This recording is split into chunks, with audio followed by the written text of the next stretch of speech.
What kilt do you wear? Some of us have a whole bunch of kilts, and it's just like somebody looking in the closet in prom night. The hell are you going to put on? You have no idea. That's what we're talking about today. Everydaykt 292, I believe. And I'm going to walk you through from straight up shenanigans to, well, straight up shenanigans, but like super formal, ritzy, crazy shenanigans, and all the points in between.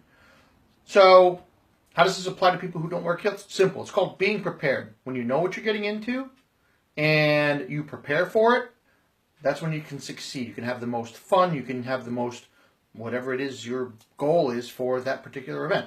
So we'll start out at the bottom of the barrel. And by the bottom of the barrel, I say this is the kilt that is going to get dirty, beat up, highest possibility of damage, lowest possibility of going to something formal. So there's two types of kilts that I recommend for this. Well, three types, but I'm not showing you the third or even talking about it much because they're knockoff pieces of junk who should not even exist. So to that end, you either have a kilt like sport kilts. They're athletic type, very thin, Velcro. They will take a beating. They have, most of them have sewn pleats, I believe.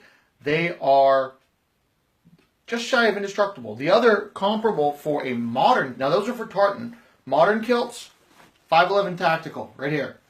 This thing's been through hell and back. You won't find this color because I dyed the crap out of this thing probably 6 times trying to get a gunmetal gray, and this is what I wound up with, so I said screw it. I'm going to stop before I melt something. So, hiking, yard work, mountain climbing, anything that it is warm outside, very key, it's warm and high potential for damage to your kilt. I like these because it is the latest version of ripstop nylon they use in the military. Very awesome. I have not damaged the kilt. Yes, there are stains. The only reason there are stains is because I bleached the crap out of it to change the color. These come Teflon coated. So if you don't bleach it, they will look in really good shape. Can you wear these to nicer events? Sure, if you want, and if either it's your style or it's one of those events, like one of the a wedding with flip-flops type of deal. Totally up to you. This is just based on what I have. So something like this, a lightweight modern kilt, or still something like sport kilts, athletic kilts with the Velcro. It's a thin fabric. It's tartan. It looks really nice. The pleats stay halfway okay. It's a great starter kilt, but not something I personally would wear to a wedding because I have options. If you have no options, go for it. So this is the beginning. So next is casual wear. Summer, winter, fall, or spring, summer, winter, nice weather, or at least warmer weather. And you're out doing whatever. These also fit under the, hiking and camping, athletics, sports, all those kind of things. They are a little bit heavier weight kilts, so they will get warmer. They are less likely to handle damage because they're a little bit nicer of a kilt, and they're not meant for hardcore shenanigans. Going to the bars and things like that, absolutely. You can. This is kind of where you get into the area where you actually think about, yes, I could probably get away with that if I threw that particular kilt with a nice shirt. This one, for instance. This is the tartan version. I believe this is my got kilt. I didn't look at the tag. It's either got kilt or one of the other makers in that same range of quality. I wear these all the time. I also have this. And this one is a canvas cotton style modern kilt. It's one of the ones you see with the 2 straps on the side and buttons. It is made by, well, hey, how do you know? Got Kilt. So you guys are getting a 2 for today. So these kilts, a little nicer, a little sturdier for wearing around, not really for beating up as much as the first 2 kilts I showed you. That being said, I have done my lawn wearing this kilt. I've snowblowed with this kilt. I climbed Mount Monadnock in the other one of these that I have just this past weekend. So climbed almost a 4,000-foot mountain with a bunch of Boy Scouts just a couple days ago. So these are your everyday kilts. You wear them all the time. They're your daily kilts. You'll wear them wherever you want. Spring, summer, and fall. Now, when it gets cold, I haven't looked at all of them. Oh, I forgot to mention, these kilts are usually a lightweight wool or a wool blend, polyviscose, or acrylic, some other form of wool or wool substitute. They don't necessarily have to be real wool, but some makers use a blend. Some use real wool. Those are going to be a little bit more expensive. Some use some kind of synthetic wool. All perfectly awesome. They do deal with washing differently, and their pleat management changes over time. But that being said, the whole range of kilts in this general area, where it's probably going to run you about $100 or so. Maybe a little bit more, maybe a little bit less, just depends on the maker, for both the modern and the tartan style kilts. So back to winter. Winter sucks for kilts because it's cold as hell. I have not explored very many mid-tier kilts for the winter, except for this one. This is my Stillwater heavyweight Irish saffron. This thing is a beast of a kilt. It was the first kilt that I bought that showed up. It's actually, I believe, the second kilt that I ever purchased, but it's the first one that I wore because it showed up on time. It was either this or the utility kilt, one of the two. But this is the first one. I got this before I actually received the first kilt I ever bought. It's a very heavy kilt. This one is, I believe, 10 to 12 years old. And as you can see, I don't do much management on the pleats. They look a little rumpled, but how many pairs of 12-year-old jeans do you have that don't look like they've been through hell and back? This kilt is not something that you would wear in Texas in the summertime. This thing traps heat like a sauna. So winter kilting, this style kilt. Stillwater makes a ton of different kilts in this range. It is wool. It is probably a 16-ounce kilt. The reason that 100% wool. So the reason that this one is not as expensive as a bespoke handmade is because these are all, I believe, you guys can correct me if I'm wrong, but it's all machine stitched. So I think these are, I haven't checked the prices on these. I think I got it for like $150 or so. But if you're going to go with a heavyweight kilt in the winter, get a Stillwater heavyweight or something of that same weight. Now, this is your bang-around kilt. This is the kilt I wear when it's snowing out, when it's raining, when it sucks outside. The weather's miserable. I have a long pair of socks, my boots, jacket, and this kilt. All right, so like I said, this is the wearing out. This is just like the kilt I just talked about a minute ago. You can wear these out. I've brought this on my survival trip at least 10 years, worn it, just about every one of them, hiked in it. It's a tank. It's awesome, and it is low cost compared to the next kilt that I'm going to show you. So, Stillwater heavyweight. I do not think that there is a modern variant that has the same heat properties as this one, unless you get into something like vinyl. Vinyl is atrocious, in my opinion, because it traps heat worse than anything else I have. You could be in the dead of winter and sweating your ass off. So, not a big fan of vinyl. I had one, I wore it once, and I gave it to a friend who wanted it. All right, so the next type of kilt we have, again, so that kilt, the saffron, that's great for bar hopping in the winter, any kind of shenanigans like that. The next level of kilting we have that is basically your bespoke kilts. These are your hand-done, you're very expensive, always wool, probably made in Scotland or by someone who was trained by someone who learned in Scotland. Handmade, all the pleats and everything, those are all hand sewn. The fella's hand sewn. Some guy sat there literally with a pin and lined all of this up by hand. So this is a very expensive kilt. This is the one you wear to weddings. This is the one you wear to anything that's fancy. Job interviews, weddings, funerals if it's appropriate, big presentations, anything that's fancy and requires a specific level of dress, you know, iron, shirt, tie, you know, jacket, all of that stuff. This is the kilt you wear for that. Can you wear this screwing around out in the bars and whatnot? Absolutely. Not recommended because they are very expensive. Very, very, very expensive. So that's why you have the $100 kilts. Wear those to the bars. Wear those out shenaniganizing. Wear this to the weddings, the wedding receptions. You shenaniganize a little bit, but not that much. I think this one's 8 years old, and you can see that I think one pleat is out of whack. I don't remember the last time I set these pleats, and everything is in perfect line. So this is your fancy kilt, and like I said, a lot of people don't have these. They're really expensive, comparatively speaking, and they're worth it. This kilt I fully and completely expect to be able to give to my son, you know, when I'm 60, 80. Say, here, you can have my kilt.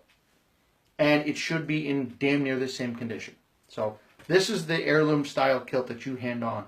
I don't know many other clothes that people hand down. The last type of kilt. So we talked about beat up kilts you throw around, stuff that can take a beating and keep on going. We've talked about your daily wear kilts, your synthetics and things like that. We've talked about your fancy kilts and your cold weather kilts. Now we have the exotic kilts. So this type of kilt is event specific. I only have a couple of them.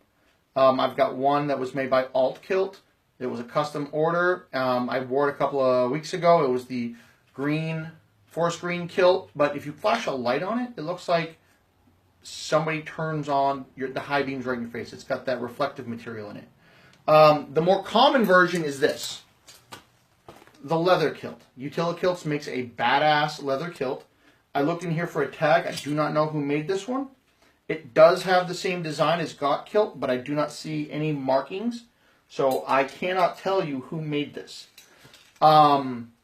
These are awesome in the right circumstances, at the right event, with the right people.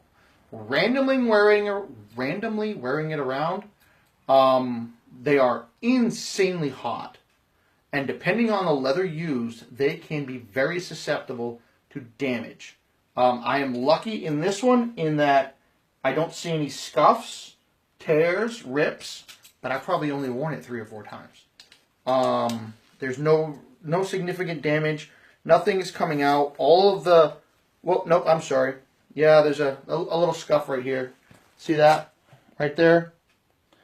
So that's what happens to leather kilts. And that doesn't come out. Tartan kilts, you can beat the crap out of them all day long, rinse them off, and they're good to go. Leather kilts, you go like this funny, and the mark never goes away.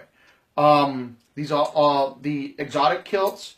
You can get it. We can wear these wherever you want, but you have to be cognizant of the results you're going to get by wearing such a kilt. If I wore this to Walmart, it'd be an interesting day. Some fairs, even more interesting. So you just have to be aware of what you're getting yourself into. It's very much that situation where it's one step shy of, hey, hold my beer, check this out. It's almost that situation. Or you go to a party and somebody shows up with one of those neon green full body spandex outfits. You are going to be the center of attention. Doesn't even matter if you're in a room full of people in kilts. If you're the only one in a black or whatever color leather kilt, you're going to get a crap load of attention. I will say that the folks, the leather utilakilts are very pricey, but damn, they are awesome. Finding one of these in a traditional knife pleat, this is actually, I think, no, this is a Kingese pleat where it splits in the middle and goes both ways. The knives open, the pleats open this way here and this way, A traditional style kilt in leather would be really heavy. They're great in the winter for staying warm. In the summertime, they suck no matter what you're doing, where you're going, because they are really, really, really hot. Now, opinions vary on what is hot, what is too hot, and what is, oh my God. But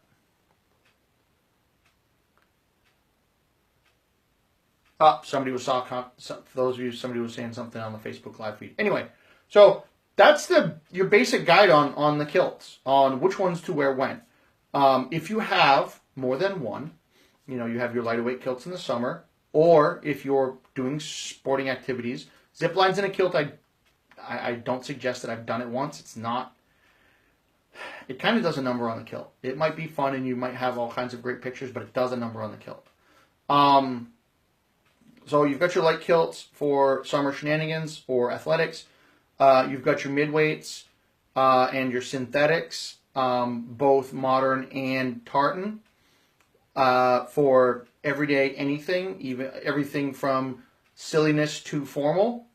As long as the kilt is in good repair, you can go anywhere on that range. Then you get your heavyweight kilts for winter, the handmaids for fancy occasions, and your exotics for, well, you've got an exotic kilt for a reason. You know what you're going to wear it for, so get out there and wear it.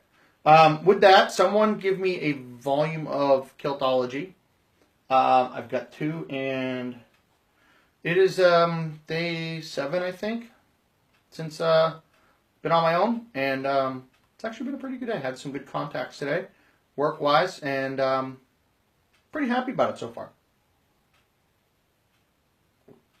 And I've got scotch. So, somebody volume of Kiltology real quick. Somebody. Already 2. Nathan, you like that one. Let's see what we got here.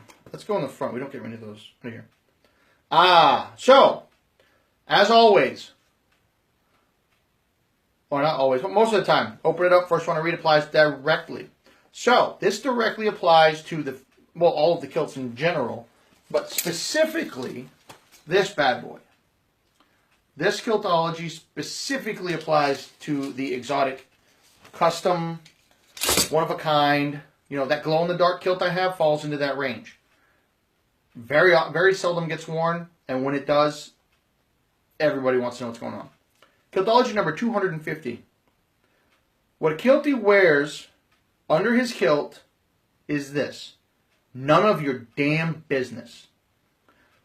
Where's all the ruckus to get women to wear panties under their skirts all the time?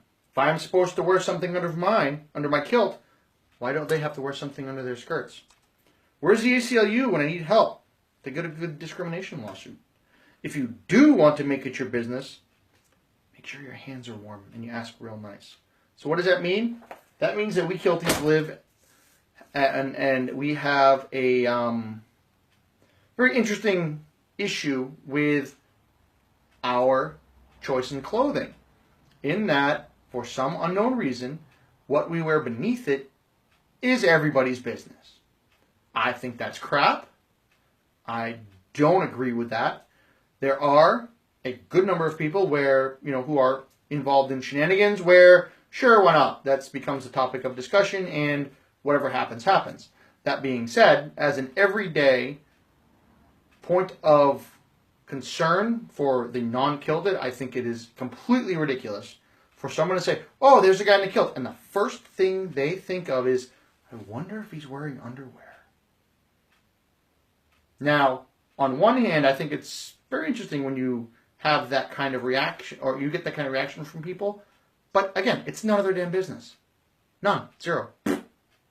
None at all.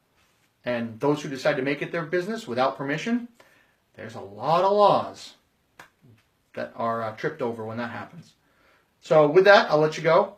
It is the end of a Monday night. We all made it. The coffee was good this morning, better than the last time I made it, because I made it on a mountaintop. And tomorrow, more shenanigans. Today was a request. Somebody asked to talk about different types of kilts. So if you don't mind, do me a favor. Send me a message. Let me know what you want to hear about. Stuff like this. I can talk about anything kilt related. I just want to know what you want to know about. Oh, Steve, thanks. New to being kilted, loving it. Fortunately, it's not an everyday yet. So, Steve, do me a favor. Send me a message with your top 3 questions about kilts. And not the kilt itself, how to live while wearing a kilt. Because there's two different things. How to dress up, how to put a kilt on, that's like how I wear a costume. Piece of cake. How to live wearing a kilt, whole different animal, that's how I've managed to pull off almost 300 episodes. It changes constantly. And there's all kinds of different examples and experiences and situations that need to be talked about. So, Steve, send me a message. Top 3 concerns or questions you have about wearing a kilt. That's what I'll talk about tomorrow. And any other cool stuff that comes up. And until then, you guys have a good night. It's Monday. Get some rest. Tomorrow's Tuesday and it should be a good time. Be strong. Put a kilt on.